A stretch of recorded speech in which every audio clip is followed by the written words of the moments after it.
मोहब्बत रूठ जाए तो उसे बाहों में ले लेना। मोहब्बत रूठ जाए तो उसे बाहों में ले लेना। बहुत ही पास करके तुम उसे जाने नहीं देना। वो दामन छुड़ाए तो उसे तुम कसम दे देना। दिलों के मामलों में तो खताएं हो ही जाती हैं। तुम उन खताओं को बहाना मत बना लेना। मोहब्बत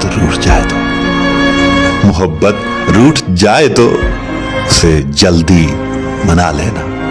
उसे जल्दी मना लेना।